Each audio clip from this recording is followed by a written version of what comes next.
Cette semaine, on parle de Doctor Strange. Captain Sam, can you hear me? Bonjour à tous, j'espère que vous allez bien. On se retrouve aujourd'hui pour le 12e récap.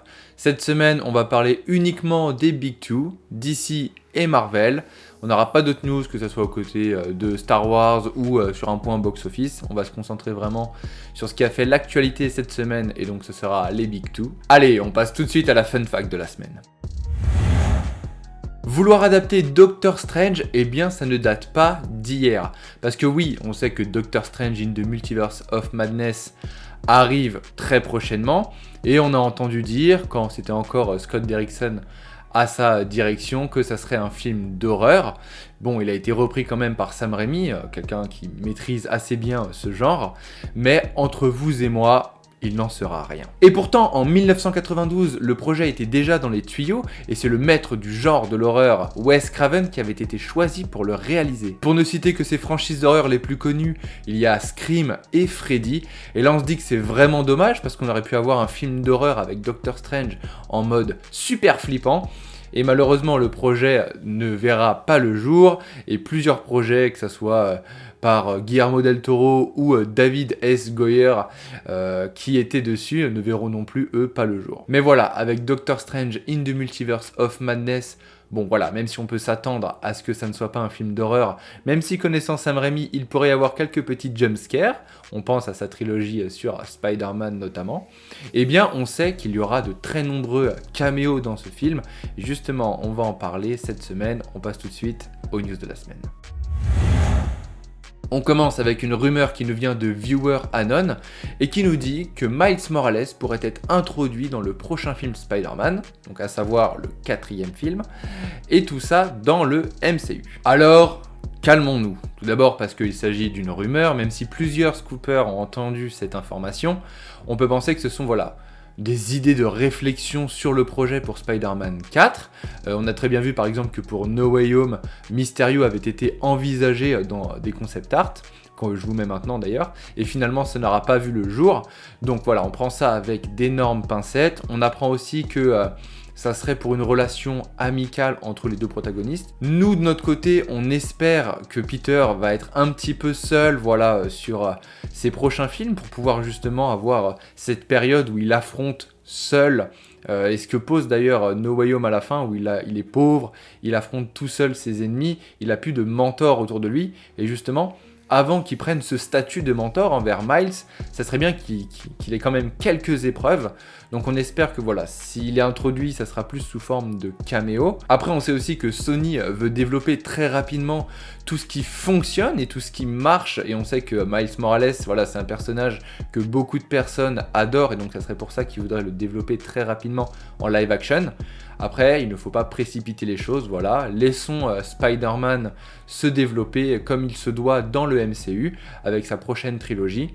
Et on espère voir Miles Morales peut-être après, et pourquoi pas même incarné par Jaden Smith, vu qu'il y a eu des discussions. Pour l'instant, pareil, que des rumeurs, on n'a absolument rien de confirmé, mais ça pourrait être vraiment très intéressant au vu de la promo qu'il y avait eu pour Miles Morales sur le jeu de PlayStation. Je vous parlais tout à l'heure de Doctor Strange, et bien continuons avec Doctor Strange in the Multiverse of Madness, et on apprend via The DC Insider que le Spider-Man de Tobey Maguire pourrait apparaître dans le film. Donc on a eu le droit à une interview entre les 3 Spider-Man de No Way Home, donc Tom Holland, Andrew Garfield et Tobey Maguire, et lors de la prise de parole de Tobey Maguire, il a révélé que Spider-Man No Way Home ne concluait pas la fin de son Spider-Man et donc de son arc narratif. Donc, est-ce que c'est une simple coïncidence ou un petit teasing ? À voir. En attendant, on peut se douter que Sam Raimi aurait voulu faire un petit clin d'œil à sa trilogie sur Spider-Man et donc rappeler Tobey Maguire pour un petit caméo dans Doctor Strange. Maintenant, on peut juste espérer que cela se fasse et on aura la réponse en mai, de toute manière. La prochaine news, c'est une rumeur de My Time to Shine Hello, et moi elle me fait particulièrement plaisir parce que c'est un personnage que j'affectionne beaucoup. Jon Bernthal serait prochainement de retour au sein du MCU pour reprendre son rôle de Punisher, et je dis let's go! Après Daredevil et Wilson Fisk que l'on a retrouvé dans le MCU, Ça serait super cool de retrouver le Punisher de John Bernthal. Sachant que les séries sur Netflix Daredevil et Punisher ont été de très gros succès, ça serait tout à fait normal de la part de Marvel de vouloir récupérer ces personnages et de les réintroduire dans leur MCU. On peut se poser la question sur quel projet le Punisher serait réintroduit dans le MCU.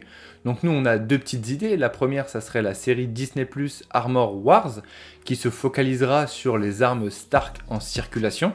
Donc ça serait assez plausible du fait du Punisher et de tout son arsenal.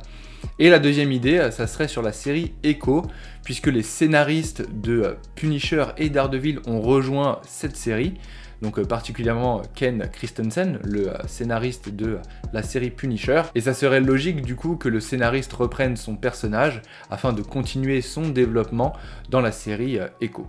Maintenant, on vous laisse nous donner vos avis dans les commentaires. On parlait précédemment de caméo dans Doctor Strange in the Multiverse of Madness. Eh bien, on va revenir dessus et je vais faire plaisir à tous les fans de la saga X-Men. Selon My Time to Shine Hello, donc il s'agit d'une rumeur, Patrick Stewart serait de retour dans le rôle du professeur X, donc de Charles Xavier, dans le film Doctor Strange in the Multiverse of Madness. Donc cette rumeur, elle date un petit peu, hein. Ça fait un moment qu'on en avait entendu parler, mais on n'avait aucune précision sur quel acteur, est-ce que c'était Patrick Stewart ou est-ce que ça serait James McAvoy pour justement le professeur Xavier. Cette fois-ci, on nous le précise bien et c'est Patrick Stewart qui serait gardé.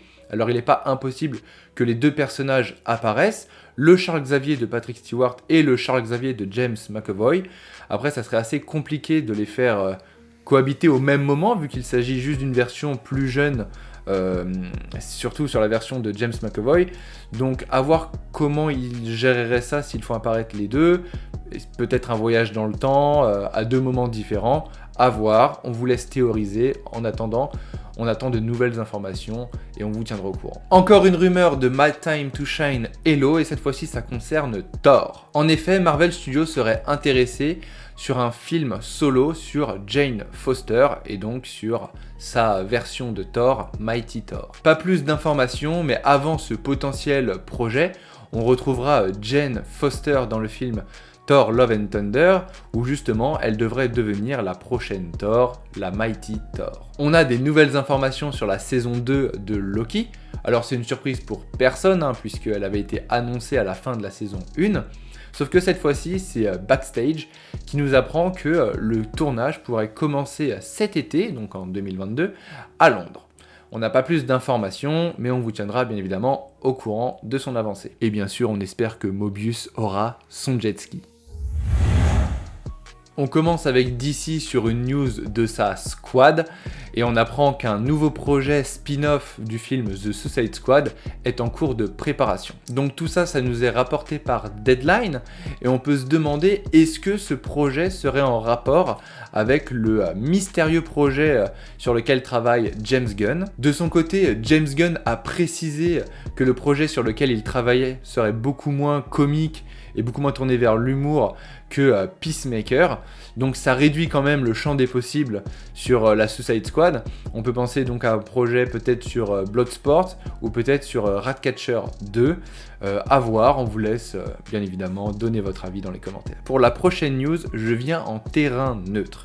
Donc personne ne s'acharne. C'est Heroic Hollywood qui nous apprend que Warner Bros voudrait commencer son tournage du film Joker 2 en 2023. On apprend aussi qu'une première version du script aurait été finalisée. Pas plus d'informations. Alors on sait qu'il y a un camp qui préfère qu'il n'y ait pas de suite à ce chef-d'œuvre, et oui on peut clairement dire chef-d'œuvre pour ce film. D'un autre côté, il y a d'autres personnes qui en veulent toujours plus, voir qu'est-ce qu'il pourrait y avoir comme suite, qu'est-ce que les scénaristes pourraient imaginer. Et surtout, Todd Phillips, qu'est-ce qu'il a envie de montrer à travers cette suite, parce qu'il avait dit que s'il revenait, il revenait uniquement pour une histoire du coup qu'il aurait appréciée et qu'il aurait pensé, et vraiment il veut pas faire une suite juste pour faire une suite. Je vous avoue que moi perso je suis un petit peu mitigé, parce que c'est vrai que le premier étant un chef-d'œuvre, je me demande comment on pourra surpasser ça avec une suite, et la fin est vraiment exceptionnelle dans ce film. Donc je préférais peut-être qu'on s'arrête à un numéro 1, voilà, juste le film Joker. Mais bon, si Warner prévoit de sortir sa suite, bien évidemment que je serai le premier à aller en salle. Mais j'ai très peur de que ce film soit vraiment moins bon que le premier et qu'il surfe uniquement sur la vague de son prédécesseur et qu'il n'ait pas plus de choses à raconter que ça en fait. La prochaine news, elle nous vient directement du conte de la série Titans et on apprend que dans la saison 4 de Titans, Joseph Morgan sera Sébastien Blood, Franka Potente sera Mother Mahim et Lisa Ambalavanar sera Jinx. Et là je pense qu'une petite mise au point s'impose parce que même si Sébastien Blood a déjà été aperçu en live action dans la série Arrow de CW, les autres personnages sont peut-être un petit peu méconnus pour le grand public. Mais qui est Brother Blood ? Eh bien, c'est un ennemi récurrent des Titans, il est grand prêtre au sein de l'Église du Sang, donc en VO de Church of Blood. C'est un culte adorateur de Trigon qui est situé à Zandia, donc Zandia c'est à l'époque dans DC, donc c'est vers l'an 1100, 1200 je crois, en Europe. Et donc ce personnage, il arrive à atteindre l'immortalité en se baignant dans un bain de sang, une piscine de sang quoi. Et on a eu de très nombreuses itérations de ce personnage dans les comics, parce que faut savoir que ce personnage, il est maudit, et sa malédiction, c'est de se faire tuer par ses enfants et de se faire usurper par ces derniers. Donc en fait, c'est pour ça on a eu plus de 8 ou 9 itérations de ce personnage dans les comics. Ensuite, Mother Mahim, eh bien en fait, c'est aussi un haut membre de l'Église du Sang, donc de Church of Blood, et c'est souvent elle qui porte l'enfant du prochain Brother Blood, et elle vit aussi à Zandia. Donc déjà, avec la présence de ces deux personnages dans la saison 4 de Titan, on peut déjà imaginer les antagonistes de la série, donc qui serait le culte de l'Église du Sang, donc de Church of Blood. Mais on a aussi un troisième personnage justement qui s'appelle Jinx. Et Jinx, en fait, on ne sait pas encore quelle itération du personnage va être développée dans la série, parce qu'il y en a deux qui sont vraiment très différentes. La première, c'est dans les comics, donc il s'agit d'une sorcière indienne qui se bat très fréquemment contre les titans et même des fois contre Superman. Bon, c'est pas un antagoniste hyper développé non plus, hein, voilà, on n'est pas sur du Lex Luthor. Mais sinon, il y a aussi la version de la série d'animation Teen Titans, où en fait Jinx, eh bien, c'est une étudiante de la Hive Academy. Donc la Hive Academy, si vous connaissez pas, c'est en fait une académie où les jeunes super vilains sont entraînés pour devenir des vilains professionnels. Donc pour le coup c'est assez marrant. Et elle diffère aussi par son utilisation de la magie, parce qu'elle n'utilise pas la magie de la même manière que celle des comics, puisque cette fois-ci elle est basée sur la magie de la malchance. Un petit peu la version de Domino, mais à l'envers du coup de chez Marvel. Donc voilà, à voir quelle itération sera choisie pour la série. Et on termine chez DC par toujours le même qui est en pleine promotion, enfin du moins qui finit sa promotion puisque le film sort dans un mois. Et cette semaine on a eu de très belles affiches encore une fois, hein, vraiment l'équipe qui travaille sur la promotion de The Batman fait un travail incroyable, toutes les affiches sont vraiment exceptionnelles. Donc on vous invite à aller toutes les regarder, vraiment c'est juste un plaisir pour les yeux.